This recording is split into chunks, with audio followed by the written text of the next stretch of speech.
میرے محترم دوستوں، بھائیوں اور بزرگوں، قرآن مجید میں 88 آیات ایسی ہیں جن میں اللہ تبارک و تعالی نے ایمان والوں سے براہ راست خطاب کیا ہے۔ ان 88 آیات میں سے یہ چوتھی آیت ہے۔ حضرت عبداللہ بن مسعود رضی اللہ عنہ فرماتے ہیں، ان کے بارے میں آتا ہے کہ انہوں نے نبی کریم صلی اللہ علیہ وسلم سے پوچھا، عرض کی یہ بات کہ حضرت مجھے کچھ نصیحت فرما دیجئے۔ تو آپ نے فرمایا کہ تم قرآن مجید پڑھتے ہو، جن آیات میں اللہ تبارک و تعالی نے براہ راست ایمان والوں سے خطاب کیا ہے، تمہیں چاہیے کہ ان آیات پر غور و فکر کرو اور اس کو سمجھو کہ تمہارا رب تمہیں کیا کہنا چاہتا ہے، کس چیز کا حکم دینا چاہتا ہے اور کس چیز سے تمہیں روکنا چاہتا ہے۔ تو ان آیات میں سے یہ چوتھی آیت ہے۔ یہ آیت قصاص کے متعلق ہے۔ قصاص یعنی کہ قتل کے بدلے میں قتل، تو اس کو قصاص کہتے ہیں۔ ایک مسلمان ہونے کی حیثیت سے ہمیں قصاص کے بارے میں پتہ ہونا چاہیے کہ قصاص کیا چیز ہے۔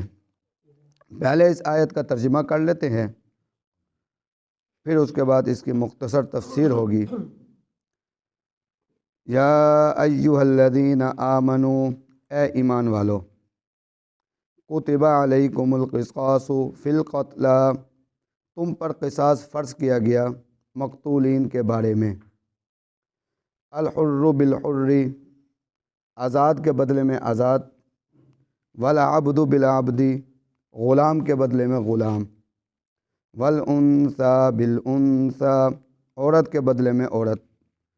فمن عفی لہ من اخیہ شیء، پس سو کوئی معاف کر دیا جائے اپنے بھائی کی طرف سے، فاتباع بالمعروف، پس مطالبہ کرنا، اچھے طریقے سے مطالبہ کرنا، واداء الیہ باحسان، اور اچھے طریقے سے ادائیگی کرنا۔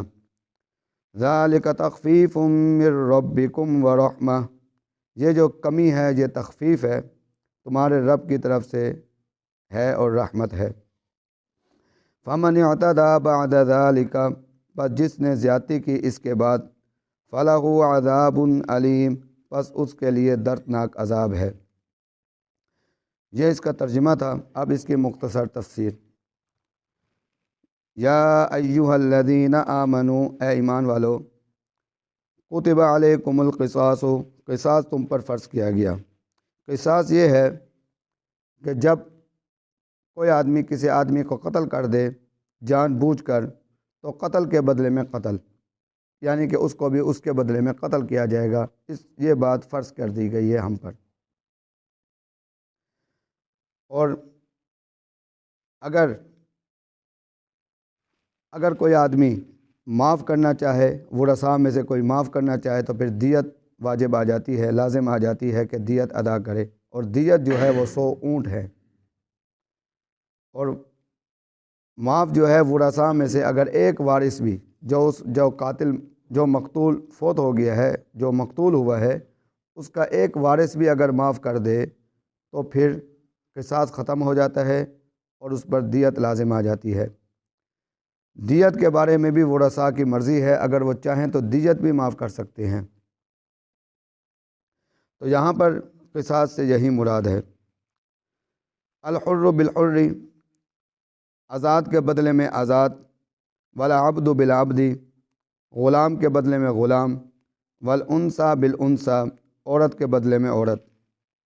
یہاں پر یہ اس لیے بیان فرمایا گیا ہے، مرد کے بدلے میں مرد، عورت کے بدلے میں عورت، اس وجہ سے بیان کیا گیا ہے کہ صحابی فرماتے ہیں کہ زمانہ اسلام سے پہلے 2 قبائل آپس میں، جن کی آپس میں لڑائی رہتی تھی، جھگڑا رہتا تھا، وہ ایک دوسرے کے غلام بھی قتل کر دیتے تھے، اور ایک دوسرے کی عورتیں بھی قتل کر دیتے تھے، اور ایک دوسرے کے مرد بھی قتل کر دیتے تھے۔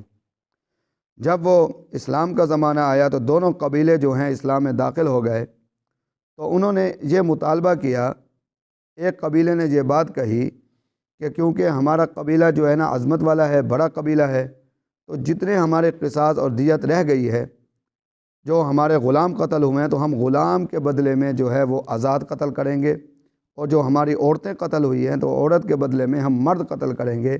یہ ہمارے قبیلے کی عظمت کی علامت ہے۔ اس پر اللہ تبارک و تعالی نے فرمایا کہ نہیں، قصاص یہ ہے کہ قصاص کے معنی ہے برابری۔ اگر آپ کا عورت قتل ہوئی ہے تو عورت کے بدلے میں عورت، اور جس نے قتل کیا ہے، ایک تو عورت کے بدلے میں عورت، اگر عورت نے، آپ کو اس سے مراد یہ ہے کہ اگر عورت نے قتل کیا ہے تو عورت قتل ہوگی، مرد نے قتل کیا ہے چاہے اس نے عورت کو قتل کیا ہے یا غلام کو قتل کیا ہے، چاہے وہ قتل کرنے والا امیر ہو یا غریب ہو، بادشاہ ہو یا فقیر ہو، بادشاہ ہو یا فقیر ہو، تو کیونکہ جان کا قتل اس نے کیا ہے، چاہے اس نے غلام کو مارا ہے، چاہے اس نے جو ہے وہ عورت کو مارا ہے، چاہے اس نے مرد کو مارا ہے، تو پھر قتل بھی وہی ہوگا جو قتل کرنے والا ہے۔ تو اللہ نے یہاں اس کی نفی فرما دی۔ ایسا نہیں ہے کہ قتل کرنے والا کوئی اور ہو اور قتل جو ہے کسی اور کو کیا جائے، ایسا نہیں ہوگا۔ فرمایا کہ فمن عفی لہ من اخیہ شیء، فرمایا کہ ہاں قصاص تم پر فرض کیا گیا، ہاں ایک شرط میں قصاص ختم ہو جائے گا، وہ یہ ہے کہ اگر کوئی بھائی کسی بھائی کو، یعنی ورثاء میں سے کوئی قتل کرنے والے کو، قاتل کو معاف کر دے۔ فرمایا کہ یہ اختیار جو ہے ورثاء کو ہے، ورثاء میں سے اگر کوئی معاف کر دیتا ہے تو پھر جو ہے قصاص ختم ہو جائے گا۔ اور اس سے یہ ہے کہ ورثاء میں سے اگر ایک بھی معاف کر دے گا، ایک بھی معاف کر دے، 4 ورثاء ہیں، 4 وارث ہیں، 4 میں سے ایک معاف کر دیتا ہے تو پھر قصاص ختم ہو جائے گا، پھر دیت لازم آئے گی۔ دیت کیا ہے؟ اگر وہ دیت ایک معاف کر دیتا ہے، دیت باقی کی جو حصہ بنے گا وراثت کی تقسیم کے مطابق، جیسے وارث ورثاء میں تقسیم ہوتی، اس طرح دیت بھی ورثاء میں اسی طریقے سے تقسیم ہوگی جیسے جس طریقے سے وراثت تقسیم ہوتی ہے۔ تو پھر اس کے بدلے میں جو معاف کر دے گا اس کا تو معاف ہو جائے گا، مگر دوسروں کا معاف نہیں ہوگا، دوسروں کو اس کو ادا کرنا پڑے گا۔ فرمایا کہ فاتباع بالمعروف، فرمایا کہ اس کا مطالبہ کرنا معروف صحیح طریقے سے، یہ مقتول کے بارے میں جب تمہاری صلح ہو گئی، تم میں سے کسی نے قصاص معاف کر دیا، قاتلوں کے ساتھ تمہاری صلح ہو گئی، اب کیا کرو؟ فرمایا کہ مقتولین کے جو ورثاء ہیں ان کے لیے یہ ہے، اب اچھے طریقے سے ان کے ساتھ تشدد نہ کرو، بلکہ اچھے طریقے سے ان کے ساتھ معاملات طے کرو، اس میں تشدد نہ دکھاؤ۔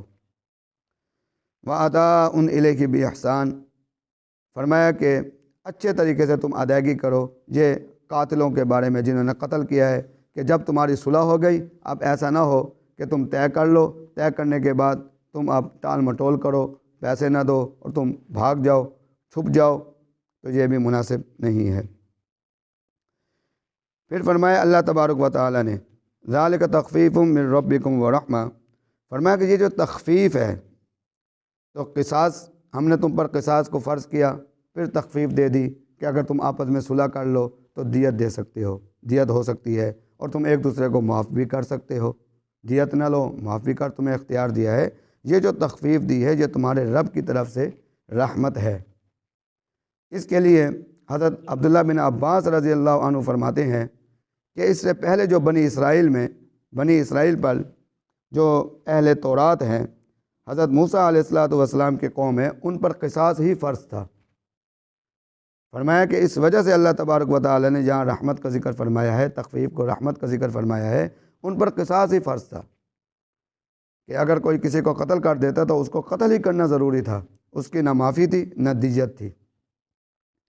حضرت قتادہ رضی اللہ عنہ فرماتے ہیں کہ حضرت موسیٰ علیہ السلام کے بعد جب حضرت عیسیٰ علیہ السلام تشریف لائے تو اہل انجیل پر 2 چیزیں تھیں، یا تو قصاص لو یا پھر معاف کر دو، دیت ان پر نہیں تھی۔ تو اس وجہ سے اللہ تبارک و تعالی نے جہاں رحمت کا ذکر فرمایا ہے کہ اللہ کی رحمت یہ ہے کہ اللہ نے امت محمدیہ پر 3 چیزیں کر دی ہیں، کہ 3 اختیار دی ہیں، یا قصاص لے لو، یا دیت لے لو، اس کے بدلے میں ایک جان کے بدلے میں 100 اونٹ لے لو، 100 اونٹ کی رقم لے لو، یا 100 اونٹ لے لو، یا تم معاف کر دو۔ یہ 3 چیزیں جو ہیں امت محمدیہ کو دی گئی ہیں۔ پھر فرمایا کہ فَمَنِ اعْتَدَىٰ بَعْدَ ذَلِكَ، بس جس نے اس کے بعد یعنی معاملات طے ہو گئے، دیت کے معاملات طے ہو گئے، معافی کے معاملات طے ہو گئے، فمن اعتدی بعد ذلک فلہ عذاب علیم، بس جس نے اس کے بعد زیادتی کی، فلہ عذاب علیم، پس اس کے لیے دردناک عذاب ہے۔ فرمایا کہ جس طریقے سے قاتل ہیں، جو قاتل ہیں انہوں نے زیادتی یہ کی کہ طے کر لیا اور پیسے نہ دیے بھاگ گئے۔ فرمایا کہ وہ یاد رکھے کب تک بھاگیں گے، اللہ کی پکڑ سے نہیں بچ سکتے، ان کے لیے پھر دردناک عذاب ہے۔ مقتول ہیں، معاف بھی کر دیتے ہیں، پیسے بھی لے لیتے ہیں یا معاف کر دیتے ہیں، اس کے بعد جو ہے وہ کوئی موقع دے کر ان کا قتل بھی کر دیتے ہیں، تو فرمایا کہ فمن اعتدی، بس ان نے زیادتی کی، فلہ عذاب علیم، بس ان کے لیے جو ہے دردناک عذاب ہے۔ آگے فرمایا کہ یہ جو قصاص ہم نے تم پر فرض کیا ہے، وَلَكُمْ فِي الْقِصَاصِ حیات، تمہارے لیے قصاص میں زندگی ہے۔ اللہ نے فرمایا تمہارے لیے قصاص میں زندگی ہے۔ کیسے زندگی ہے؟ کہ جب قتل کے بدلے میں قتل کیا جائے گا تو معاشرے میں قتل کرنے کا جو رواج ہے وہ ختم ہو جائے گا۔ ہر آدمی خیال کرے گا کہ مجھ سے کوئی آدمی قتل نہ ہو جائے، اگر قتل ہو گیا تو میرا مرنا لازم ہے، مجھے بھی مارا جائے گا۔ اگر یہ سزا تعین کر دی جائے تو اس پر یہ دیکھا گیا ہے کہ خلفائے راشدین کے دور کے اندر جب اس سزا کو نافذ کیا گیا تو قتل کرنے کا جو معاملہ تھا وہ بہت کم رہ گیا۔ اسی طریقے سے سعودی عرب کے اندر، عرب امارات کے اندر جب تک یہ قانون رہا اس وقت تک وہاں بھی قتل کا معاملہ بہت کم ہی رہا۔ اور دوسرا فرمایا کہ یہ ہے کہ کچھ لوگ یہ اعتراض کرتے ہیں کہ جناب یہ ظلم ہے، یہود و نصارہ یہ اعتراض کرتے ہیں کہ یہ جناب یہ ظلم ہے کہ اب ایک آدمی نے قتل کر دیا جان بوجھ کر، اب ایک کی جو فیملی ہے وہ متاثر ہوئی، اب دوسری کی فیملی بھی متاثر ہو، تو اس طریقے سے جو اہل باطل ہے انہوں نے سوچا چھوڑا کہ یہ ظلم ہے، اس کو جیل میں ڈال دیا جائے، اس کو سزا دی جائے، اس کو چھوڑ دیا جائے، تو اس کا اطلاع اللہ نے فرمایا کہ وہ یہ ظلم نہیں ہے۔ اور یہ بات یاد رکھے کہ مسلمان تو یہ کہہ بھی نہیں سکتا کہ اللہ ظلم کرتا ہے، اللہ نے کبھی ظلم کیا ہی نہیں ہے۔ اس کے لیے ایک بزرگ ایک واقعہ فرما رہے تھے، فرمایا کہ اگر بظاہر یہ بات بھی سمجھ میں آئے، لگے کہ یہ ظلم ہے، اس کے ساتھ ناحق ہو رہا ہے، فرمایا کہ اللہ کی طرف سے ناحق کسی کے ساتھ نہیں ہوتا۔ اس کی مثال یہ ہے کہ فرمایا کہ ایک آدمی قتل ہو گیا، دو آدمیوں کو گرفتار کیا گیا، ان میں سے ایک آدمی قاتل تھا، ایک آدمی جو ہے قاتل نہیں تھا، دونوں کو پکڑا گیا، جیل میں ڈال دیا گیا۔ فرمایا کہ ایک نے اللہ سے دعا کی، جو قاتل تھا اس نے دعا کی یا اللہ فضل کا معاملہ فرما، یا اللہ فضل کا معاملہ فرما۔ فرمایا کہ دوسرا جو قاتل نہیں تھا اس نے یہ دعا کی یا اللہ عدل کا معاملہ فرما، عدل کا معاملہ فرما۔ فرمایا کہ جو قاتل تھا فضل کا معاملہ اس نے دعا مانگی تو اس کی جو ہے وہ صلح ہو گئی، وہ رہا ہو گیا کسی وجہ سے۔ فرمایا کہ جو کہتا تھا عدل کا معاملہ فرما، اس کو پھانسی لگ گئی۔ اب ایک بزرگ نے خواب میں دیکھا، اس نے کہا یا اللہ ہم اس چیز کے گواہ تھے کہ جو آدمی قاتل تھا وہ بچ گیا اور جو قاتل نہیں تھا اس کو سزا مل گئی، سزائے موت ہو گئی، یہ کیا معاملہ ہے؟ تو اللہ نے فرمایا کہ اس بزرگ کو خواب میں دکھایا کہ جو قاتل تھا وہ دعا مانگتا تھا فضل کا، اللہ کا معاملہ، اللہ سے مجھ سے فضل مانگی، میں نے اس پر فضل کر دیا۔ جو دوسرا قاتل نہیں تھا، بے قصور تھا، اگرچہ دنیا کے نظر میں بے قصور تھا، مگر اس نے دعا مانگی یا اللہ عدل کا معاملہ فرما۔ تو میرے عدل کا تقاضا یہ تھا کہ وہ قاتل تھا کہ ایک چونٹی جو ہے اس نے ایک چونٹی کو جان بوجھ کر مارا تھا تو قتل تھا، تو قتل کی سزا بدلے میں قتل ہے، اس وجہ سے اس نے عدل مانگا تھا، اس وجہ سے میں نے اس پر عدل کیا ہے۔ اگر وہ عدل نہ مانگتا، فضل مانگتا تو اس پر بھی فضل ہوتا۔ تو اللہ تبارک و تعالیٰ جو بھی حکم ہمیں دیتا ہے وہ انصاف کا حکم ہوتا ہے، اللہ کبھی کسی کے ساتھ ناانصافی نہیں کرتا۔ یہاں اللہ نے فرمایا کہ یہ زندگی ہے، قصاص اگر نافذ کر دی جائے یہ تمہارے لیے زندگی ہے، دوسروں کی جانیں بچ جائیں گی۔ یا اولی الالباب، اے عقل والو، لعلکم تتقون، تاکہ تم پرہیزگار بن جاؤ۔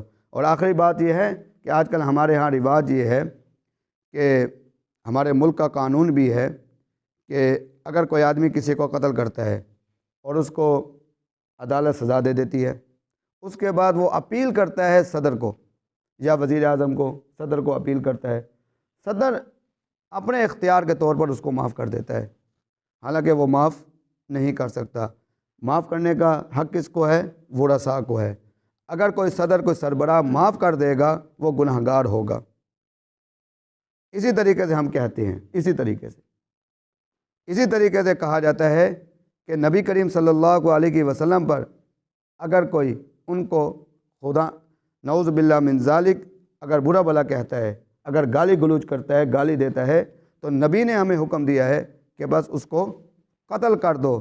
اب کچھ لوگ یہ کہتے ہیں کہ نبی تو اتنے شفیق تھے، اتنے رحم کرنے والے تھے، تو نبی نے تو اپنے دشمنوں کو معاف کر دیا ہے، تو تم بھی معاف کر دو۔ کہ بھئی بات ٹھیک ہے، نبی شفیق تھے، نبی جو ہے رحم کرنے والے تھے، مگر وہ اختیار نبی کے پاس ہے۔ ہمیں جو حکم دیا گیا اب ہمارے پاس اختیار نہیں ہے۔ اب اگر کوئی ہے نبی سے ملاقات کر سکتا ہے تو جائے نبی سے اختیار، نبی اس کو معاف کر دیں تو کر دیں، مگر اب ہمیں اختیار نہیں ہے۔ اسی طریقے سے یہاں پر حکمرانوں کو بھی اختیار نہیں ہے، اور وہ بھی اختیار ورثاء کا ہے۔ ورثاء معاف کریں گے تو معافی ہوگی، اگر ورثاء معاف نہیں کریں گے تو معافی نہیں ہوگی، اگر حاکم بھی معاف کرے گا تو معافی نہیں ہوگی۔ تو اللہ تبارک و تعالی